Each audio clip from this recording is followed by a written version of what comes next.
În această seară începem să vorbim timp de 3 întâlniri despre un subiect pe care nu l-am ales eu, la care nu m-am priceput și nici nu cred că mă voi pricepe nici după ce termin de vorbit ce am de vorbit. Un subiect care are foarte multe conotații de tot felul. Titlul este ciudat pentru că vorbește despre generație, vorbește despre un alt termen numit Facebook și pe aceea vorbește despre o întrebare retorică, încotro.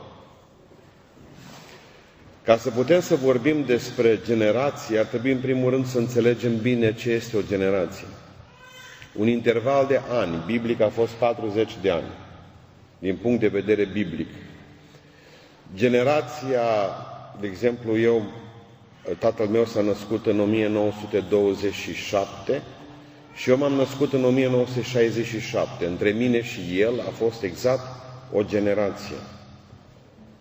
Eu am fost dintr-o generație și el a fost dintr-o altă generație. Totdeauna copiii tăi trebuie să fie dintr-o generație cu tine, dacă se poate.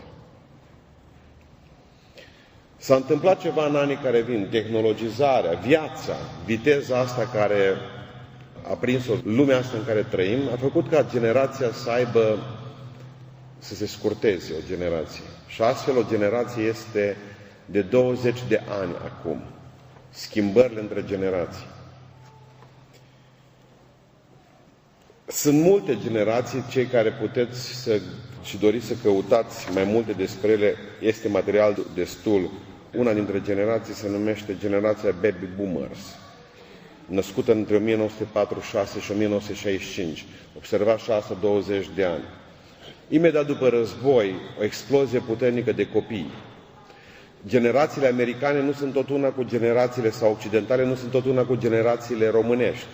Cea mai puternică generație și mai numeroasă a fost generația românilor undeva din 65, vom vedea spre 65 spre 80 aproape. Suntem numărul cel mai mare de copii născuți. Dar eu vreau să vă spun cam ce vedeți în modul general în cărți, ce o să citiți.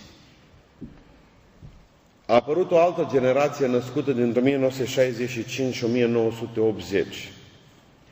Generația care avea să plătească, și eu fac parte din generația aceea care avea să plătească nălucirile generației care a dat drumul la festivalul de la Woodstock, curentului hippie, Beatlesilor, drogului, sexului liber. Noi aveam să fim cumva urmașii lor, generația mea, adică generația cu cele mai multe divorțuri, cu cei mai mulți părinți despărțiți. Industrializarea, mișcarea feministă, de asemenea, eliberarea sexului de sub orice opreliște. Generația noastră a fost o generație lovită puternic în privința aceasta. N-am fost oameni dedicați, să spunem, electronicii, pentru că nu prea am avut-o. În satul meu era un singur televizor. După aceea, peste mulți ani, fiecare om a avut televizorul lui sau fiecare familie a avut televizorul lui. Nu am fost de fel tehnici. Dovada faptului că eu, născut în această generație, 1965-1980, nici acum nu scriu decât cu un deget e-mail-urile. Mi-a foarte mult timp. Uitați cum arată o predică de-a mea, cam așa, scrisă cu stilou, întotdeauna cu stilou, după care ea vine bătută de către altcineva la calculator și abia după aceea capătă conturi de carte. Din punct de vedere tehnic sunt la pământ, pentru că generația mea nu a avut tehnologie. Ne-am jucat cu briceagul, cu cheile, ne-am bătut la colțul străzii, ne-am smuls părul, ne-am scos dinții, am scăpat cum am putut. Noi suntem numiți generația X. Ați auzit de asta? Despre această generație 1965-1980. Citiți multe despre ea. Tastați generația X și vă spune foarte multe despre dumneavoastră. Care sunteți în ea? Cei dintre născuți între 65 și 80, ridicați mâna sus. Dumnezeu să ne binecuvinteze. Amin. Puțin, dar bun. O să vedeți că scrie că noi ducem România în spate, generația asta. Noi suntem în funcțiile de conducere și noi și măturăm dacă trebuie. Noi scoatem și cărbune. Apoi a apărut generația Y, născuți între 1980 și 2000. Ridicați mâna sus, Y-ul. 1980-2000. Haideți să vă spun câteva lucruri despre voi. Nu că se poate și mai rău, că normal noi o să vorbim despre generația Z, probabil acum, dar se poate și mai rău, să știți. Nu sunteți. Voi sunteți oamenii născuți și n-ați mai apucat să faceți armată, băieții.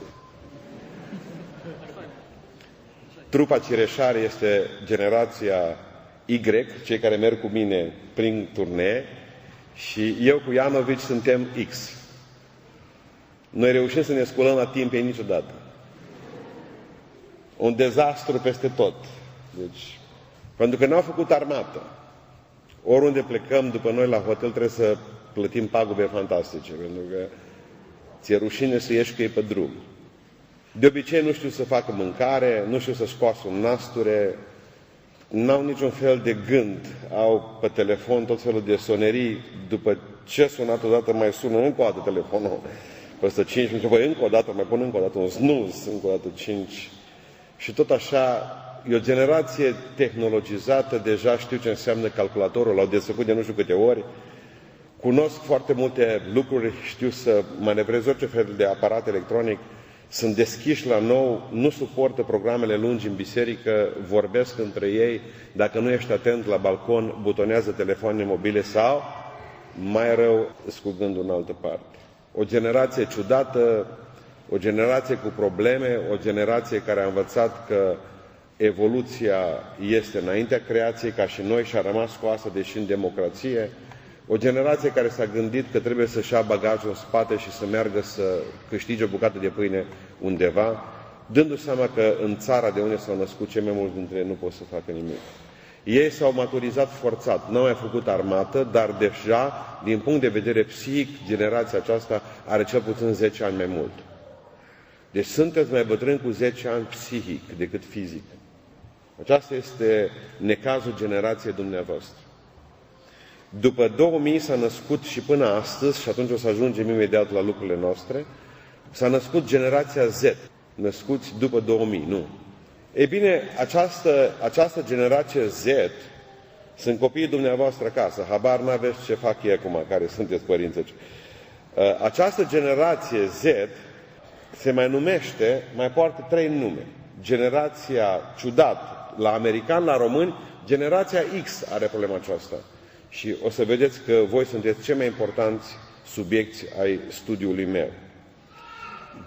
Deci la american, generația Z poartă numele fie de generația Facebook, generația, am citit undeva, generația Messenger, prima dată probabil că trebuia să o luăm de la capăt, Messenger-ul, motoarelor de căutare Yahoo și Google, și această generație Facebook. Dar niciun termen nu e încetățenit clar. Deci e diferită generația aceasta la american, dar dumneavoastră sunteți generația Facebook sau motoarelor de căutare sau generația Messenger, din punct de vedere al felului în care comunicați. Am vrut doar să delimităm niște lucruri, să vorbim despre generații. Deci când vorbim despre generația Facebook, dumneavoastră ar fi această generație, generația Y, nu generația Z, cum o să citiți în altă parte. Românii sunt mai înapoi, și asta nu-i rău, să știți, cu vreo 20 de ani, cu o generație.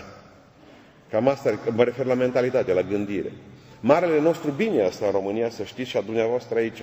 Pentru că încă mai rămâne cu mintea întreagă, tocmai pentru că suntem mai înapoi decât vremurile prin care le trăim. Și asta e bine. O să vedeți că e bine. Câte ceva aș vrea să vă spun despre Facebook. Și atunci, haideți să ne gândim la un lucru.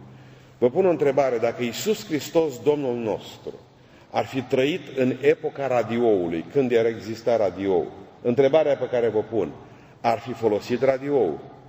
Da sau nu? Dacă Iisus Hristos, Domnul nostru, ar fi trăit în epoca televiziunii, care a fost câțiva zeci de ani după radio, și dacă ar fi putut să transmită o predică în toată lumea, prin televiziune, Domnul nostru Iisus Hristos ar fi folosit televiziunea? Da sau nu? Dacă Iisus Hristos, Domnul nostru, ar fi trăit în epoca Facebook-ului, ar fi avut Domnul Iisus Hristos cont pe Facebook? Vedeți, voi mergeți cu păreri preconcepute în seara aceasta despre Facebook. Deci de asta e un lucru foarte ciudat. Eu nu am cont pe Facebook. Deci Vladimir Pustan nu are cont pe Facebook. Cireșari are 2. Cireșarii, în schimb, organizația, au 2 conturi pe Facebook, unul în română și unul în engleză. Și îl folosesc împreună cu mii de oameni. Vreau să faceți diferența aceasta până la sfârșitul, până mâine seară, să vă rămână ideea aceasta în cap. Al doilea lucru pe care vreau să vi-l spun când vorbesc despre Facebook este faptul că am rămas surprins să știu că acest popor numit Facebook este al 3-lea popor ca mărime în lume. Primul popor este poporul chinez, populația Pământului 1.333 de milioane. 1.333 de milioane. Al doilea popor ca mărime pe fața Pământului este poporul Indiei, da, care are 1.175 de milioane. Dacă dumneavoastră știți acest lucru, în 15 ani de aici încolo, China va fi depășită de India cu o proporție de 5%. Ritmul de creștere a celor 2 țări este atât de diferit acum, încât va trece, ca și acceleratul prin gara, prin cobilaș, va trece India pe lângă poporul chinez. Deci ideea să nu vă fie frică că s-a auzit că, de exemplu, o să vină chinezii și o să ne mănânce coaja de pe copaci în România. Nu va fi așa. Indienii, și mulți au venit deja de vreo 2000 de ani. E bine, vreau să vă spun că acest popor mare numără 500 de milioane. Deci al 3-lea popor ca număr. 500 de milioane. Americanii sunt mult mai jos, știți, cu jumătate aproape decât poporul Facebook-ului, care continuă să crească. Pe Facebook sunt 50% din utilizatorii aceștia din 500 de milioane activi zilnic și aproximativ 130 de prieteni are fiecare pe om, pe persoană. Aproximativ, media. Pentru că unii au 2000 de prieteni și alții n-au numai 10. Atunci faci o medie și rezultă 130 de oameni ca prieteni pe Facebook. 1 milion de site-uri găzduiește Facebook-ul ca și idee. 150 de milioane de accesări zilnice de pe telefonul mobil.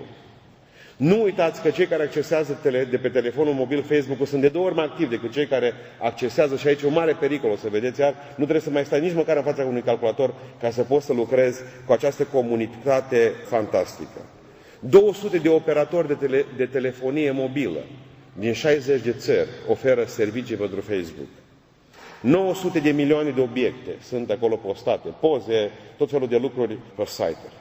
700 de miliarde de minute pe lună stau oamenii toți împreună, 700 de miliarde de minute pe lună stau oamenii pe lună pe Facebook. Rețele de socializare Facebook, High Five, MySpace, Twitter. Lansat în 2004 Facebook-ul de către Mark Zuckerberg, făcut ca o aplicație pentru colegii de la Harvard și au dorit să știe ce mai fac profesorii, ce note să mai pun. Câți dintre dumneavoastră aveți cont pe Facebook? Ridicați mâna sus. Haideți. Domnul să vă binecuvânteze. Ceilalți n-aveți încă. Nu știu dacă știți, românii sunt pe locul 2 în Europa, ca și conturi de Facebook. Știți cine sunt pe primul loc în Europa? Am rămas mut. Ungurii!